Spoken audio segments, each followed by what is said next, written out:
Iran और Saudi अरब की दोस्ती ऐसा रंग ला रही है कि बस अमेरिका और इजराइल के मुंह नीले पड़ रहे हैं टेंशन से। कभी किसी भी हिंदुस्तान और पाकिस्तान के मुसलमान ने यह सोचा नहीं था कि सऊदी अरब के प्रिंस मोहम्मद बिन सलमान ऐसा सख्त रूप अपना लेंगे तुरंत। हुआ क्या है, परेशान मत होइए, आसान ज़बान में बता रहा हूं। और यह खबर सुन के आपको आज ही ईद का मजा ना आया तो रज़ाग्राफी नाम नहीं हमारे चैनल का। मोहम्मद बिन सलमान सऊदी अरब के प्रधानमंत्री करता धरता जो अब देश चला रहे हैं, उन्होंने अमेरिका और इजराइल को रख कर रगड़ दिया है, ज़बरदस्त तरीके से जलील किया है। आप जानते हैं अमेरिका और इजराइल बात बात पर ईरान पर हमले की धमकी देते हैं। लगाओ भाई फुल स्क्रीन पर सबूत। धन्यवाद एडिटर साहब। एडिटर साहब को समझाना पड़ता है मुझे कि भाई हमारी जनता भी है जो कभी कभी जो पगला जाती है कि अरे भाई अपने मन से बोल दिया यार, तुमने कहाँ से ले आते हो तुम। ये देखो सबूत फुल स्क्रीन पर। Saudi prince slams Israeli US threats to strike Iran. अब जो डिटेल्ड में बात है उसको आसान जबान में। अब देखिए मेरा चेहरा देख के आप देखेंगे तो ज़्यादा मज़ा आएगा। यहाँ चेहरा देखिए थोड़ा सा हमारा, चांद जैसा मेरा मुंह है, लेकिन अम्मी कहती हैं बेटा चांद तो हो तुम, लेकिन चांद पे लगे हुए दाग हो।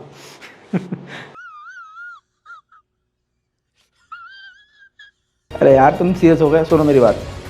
सऊदी अरब के मोहम्मद बिन सलमान ने कहा है अमेरिका और इजराइल बात बात पर ईरान पर हमला करने की जो धमकी देते हैं, ये धमकी सिर्फ धमकी ही है। और इससे साबित होता है कि अमेरिका और इजराइल की नीयत सही नहीं है। साथ में मोहम्मद बिन सलमान ने यह भी कहा कि मुझे ऐसा लगता है पर्सनली कि अमेरिका और इजराइल ईरान पर धमकियां दे दे के अपनी धमकी को खोखला साबित कर चुके हैं। और ईरान एक क्षेत्र का मजबूत इलाका है, उस पर हमला कर देना इतना आसान नहीं है। उधर मोहम्मद बिन सलमान ने यह बात और कह दी, एक बात से आप सहमत होंगे, पूरी दुनिया के मुसलमान सहमत होंगे मोहम्मद बिन सलमान के। पहली बार ऐसा हो रहा है कि मोहम्मद बिन सलमान के इस बयान से सुन्नी, शिया, देवबंदी, बरेलवी सबके सब राजी हैं। मोहम्मद बिन सलमान ने बहुत सटीक बात कहते हुए कहा कि ईरान का इतिहास मौजूद है, यह बहुत पुराना देश है, इसका इतिहास बहुत ज़्यादा पुराना है और ये एक अहम और मजबूत देश है। हमें नहीं लगता कि इस पर अटैक करके, एयर स्ट्राइक करके इसको मैप से मिटाया जा सकता है या फिर इस कॉन्फ्लिक्ट का अमेरिका, इजराइल और ईरान के इन तनाव का हल निकाला जा सकता है। उधर मोहम्मद बिन सलमान ने कहा कि जंग की कोई ज़रूरत नहीं है और जंग का कोई किसी को फायदा भी नहीं होगा। अरे जब बात टेबल पर बैठ के हल हो सकती है तो ईरान पर हमला करने की धमकी देना बेकार है। उधर मोहम्मद बिन सलमान ने कहा कि अमेरिका की, इजराइल की ईरान पर हमला कर देने वाली धमकी को हम जरा भी सीरियस नहीं लेते, जरा भी। आपको ऐसा लग रहा होगा कि ईरान बोल रहा है, नहीं, ये सऊदी अरब के प्रिंस मोहम्मद बिन सलमान बोल रहे हैं। कह रहे हैं कि अमेरिका, इजराइल की ईरान पर धमकी जो है ये दशकों से हो रही है, ये धमकी पहले से देता आ रहा है, ये सिर्फ पॉलिटिकल धमकी है और इस पर मैं बिल्कुल, मोहम्मद बिन सलमान कह रहे हैं, मैं बिल्कुल ध्यान नहीं देता और ना मुझे ध्यान देना है। तो दोस्तों मोहम्मद बिन सलमान का ईरान के लिए इस तरह से खुल्लम खुल्ला स्टैंड लेना इस बात की दलील है कि जो दो भाई सदियों से एक दूसरे से अलग और खफा चल रहे थे, अचानक से बीच का जहर खत्म हो गया और दोनों ने एक दूसरे का हाथ थाम लिया है।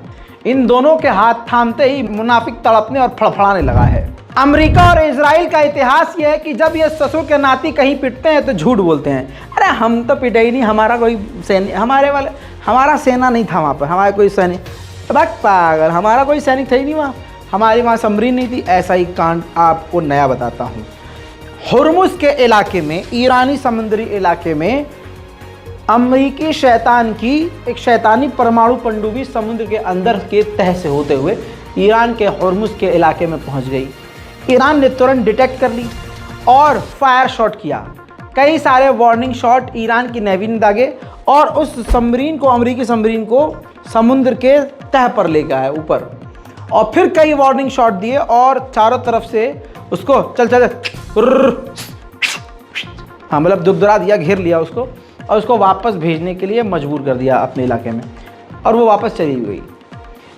इससे पहले अमेरिका बुरी तरह से और जलील होता, तुरंत अमेरिका ने झुठला दिया कि नहीं ये तो झूठ बोल रहा है, हम थे ही नहीं, अरे उस क्षेत्र में हमारा क्या काम।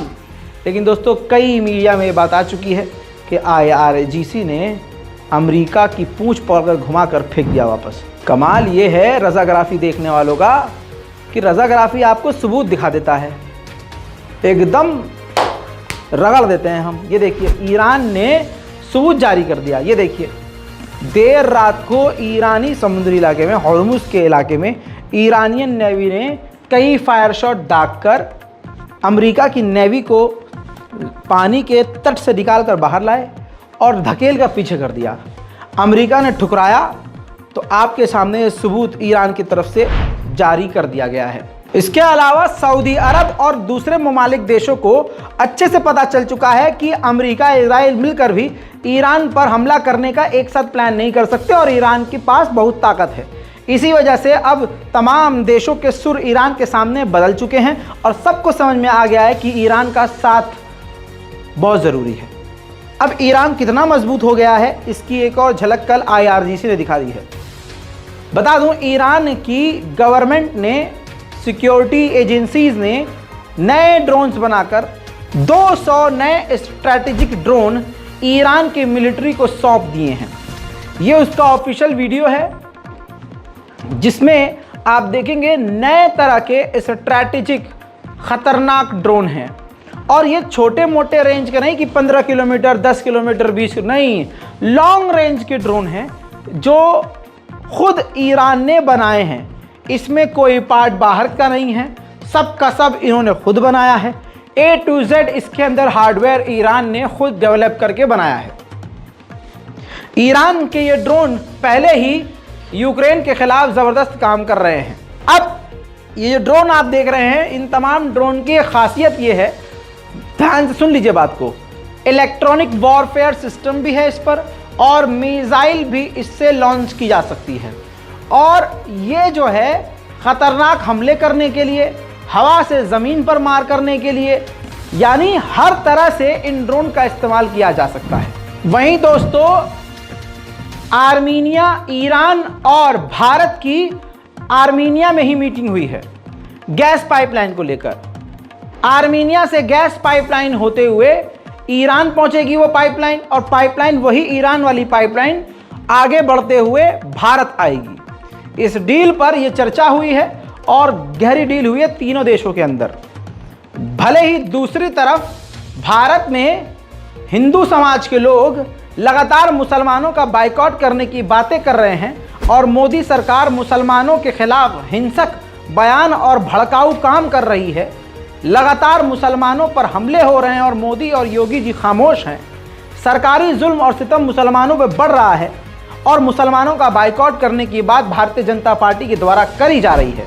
वहीं दूसरी तरफ इन बेगैरतों का रवैया ये है कि अरब देशों के सारे क्षेत्र में घुसे जा रहे हैं, जबकि होना ये चाहिए कि अरब देशों को भारतीय जनता पार्टी से किसी भी तरह की कोई बात नहीं करनी चाहिए। उधर इजराइल के इकोनॉमी मिनिस्टर भारत आए हुए हैं।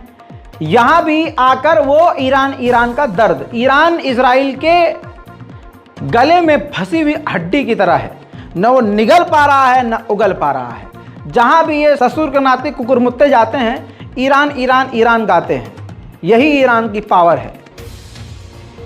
तुम भले ईरान को कितना भी कमज़ोर दिखाने की कोशिश करो, अगर वो इतना कमज़ोर है तो इतना फड़फड़ाते क्यों हो। इजराइल के इकोनॉमी मिनिस्टर जब भारत आए, उन्होंने कहा कि अगर लेबनान ने हम पर हमला किया, लेबनान की तरफ से हम पर हमला हुआ, तो हम ईरान पर सीधा अटैक कर देंगे। साथ में ये भी कहा कि हमें पूरा यकीन है कि भारत हमारा साथ देगा, क्योंकि भारत और इजराइल एक दूसरे के साथ सिक्योरिटी की सारी तमाम चीज़ें हम शेयर करते हैं, एक दूसरे की सिक्योरिटी का ध्यान रखते हैं और हमने एक दूसरे के साथ बहुत सारे युद्धाभ्यास किए हैं, जिनका एक्सपीरियंस हम आपस में शेयर करते रहते हैं। वहीं इजराइल के पूर्व प्रधानमंत्री ने ईरान इंटरनेशनल यानी ईरान के खिलाफ प्रोपेगेंडा चलाने वाले टीवी पर इंटरव्यू देते हुए कहा कि ईरान की जो सरकार है साल के 20 से 30 बिलियन डॉलर एक साल में ही खर्च करती है अलग अलग आतंकी संगठनों पर, जैसे लेबनान, यमन, सीरिया और इसके अलावा कई जगह कुछ फोर्स IRGC फोर्स खर्च करती है इजराइल के खिलाफ अलग अलग आतंकी संगठनों को हमला करने के लिए। So if I take all of the operations, meaning what they do in Lebanon, what they do in Yemen, what they do in Syria, what they do around the world, and the salaries of the Quds forces, which are the external export of the revolution, we're talking about a ballpark of 20 to 30 billion dollars a year. उधर Israel के defence minister ने इससे बड़ी बात कही।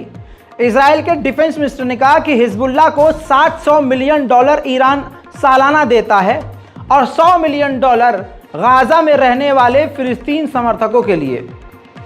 Iran लगातार हमारे लिए एक मुसीबत बन रहा है और तमाम आतंकी संगठनों को समर्थन दे रहा है और पैसा दे रहा है। अब आप ये समझ लीजिए, जो बात मैं आपको बताने जा रहा हूं, इससे सारी की सारी इजराइल की धोती खुल जाएगी। इजराइल के डिफेंस मिनिस्टर ने कहा है कि एक तरफ से सिर्फ एक ही साइड से जंग का खतरा और वो जंग का जो माहौल था वो अब खत्म हो चुका है। अब जंग कई तरह से होगी और कई तरफ से इजराइल पर हमला होने की आशंका है। और हाल ही में हमने देखा कि सीरिया की तरफ से रॉकेट दाग दिया गया, फिर उसके बाद लेबनान की तरफ से रॉकेट दाग दिया गया, फिर उसके बाद गाजा दाग ही रहा था। इसी वजह से इजराइल को शांत होना पड़ा। ये तमाम चीज़ें देखने के बाद अब आप ये देख रहे हैं कि इजराइल को दर्द इसीलिए हो रहा है क्योंकि ईरान और सऊदी अरब विदेश हो गए हैं। ईरान और सऊदी अरब नहीं बल्कि तमाम अरब देश अब ईरान के साथ आ गए हैं।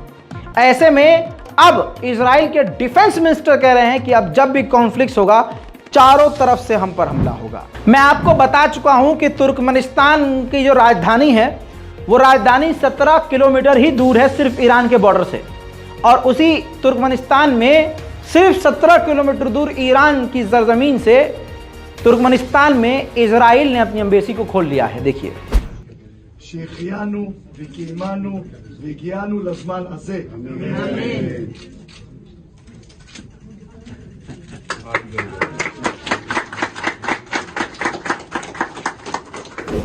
उधर इजराइल ने एक नौजवान को बिना किसी वजह गैर कानूनी तरह से पकड़ कर रामल्ला में जेल में डाल दिया है, रामल्ला की।